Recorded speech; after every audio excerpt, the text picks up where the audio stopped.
Saudara-saudari yang terkasih, selamat pagi berkah dalam. Sudahkah kita memberi senyum hari ini? Senin 9 Agustus 2021. Kita awali permenungan kita dengan tanda kemenangan Kristus. Dalam nama Bapa dan Putra dan Roh Kudus. Amin. Permenungan kita diambil dari Injil Matius bab 17 ayat 22 sampai 27. Salam bahagia selalu. Kisah Injil hari ini berbicara tentang seorang pemungut pajak bait Allah yang datang pada Petrus dan berkata, "Apakah gurumu tidak membayar pajak 2 dirham?" Yesus sebenarnya tidak perlu membayar pajak bait Allah karena dia adalah anak Allah. Tapi agar tidak menjadi batu sandungan, maka Yesus menyuruh Petrus untuk membayar pajak yang diminta. Caranya dengan pergi ke danau dan menangkap ikan. Lalu dari mulut ikan itu akan ditemukan mata uang 4 dirham. Uang itu digunakan untuk membayar pajak bait Allah. Tanggapan positif Yesus atas permintaan pemungut pajak bait Allah penting kita renungkan. Yesus menunjukkan ketaatan dan kesetiaannya sebagai warga negara. Dia meminta kepada Petrus untuk membayar pajak. Walaupun sebenarnya sekali lagi Yesus tidak perlu melakukan hal itu. Karena dia anak Allah, tapi Yesus tidak mempertahankan statusnya. Dia tetap membayar. Yesus tidak mau menjadi batu sandungan bagi banyak orang. Saudaraku terkasih, kita tidak hanya sebagai warga Katolik, tapi juga sebagai warga negara.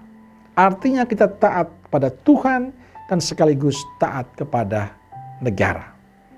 Tindakan Yesus hendaknya menjadi contoh bagi kita, agar kita sebagai warga negara bisa menjadi contoh bagi yang lain, dengan kesetiaan dan ketaatan kita pada apa yang diatur negara. Misalnya membayar pajak pada negara, mentaati lalu lintas, dan sebagainya. Selama masa pandemik ini, apa yang disampaikan oleh pemimpin gereja, yakni para uskup, sungguh ditaati oleh umatnya. Mengajak orang Katolik untuk mentaati aturan yang dibuat pemerintah. Mengenakan masker, mencuci tangan, menjaga jarak, tidak berkerumun, perayaan Ekaristi secara online. Kita mentaati himbauan itu sebagai tanggung jawab kita demi keselamatan bangsa kita.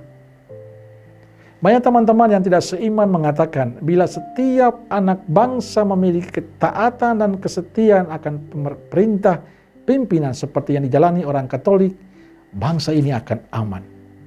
Badai COVID mungkin akan cepat berlalu. Tapi karena banyak yang tidak taat alias ngeyel, sesukanya sendiri, maka COVID ini masih terus kita alami. Bagi saya mendengar komentar-komentar itu membanggakan. Walaupun saya tahu masih ada juga orang Katolik yang bandel.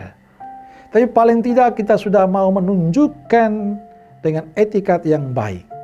Tentu semua itu karena kita belajar dari cara hidup Yesus. Yang tidak mau menjadi batu sandungan bagi sesama yang lain. Saya berharap kita sebagai orang Katolik dan juga sebagai warga negara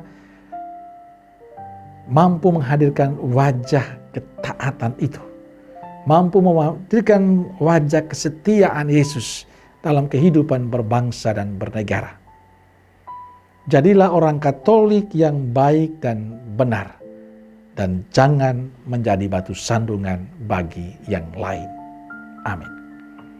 Semoga Allah yang Maha Kuasa memberkati saudara sekalian, Bapa, Putra, dan Roh Kudus. Amin.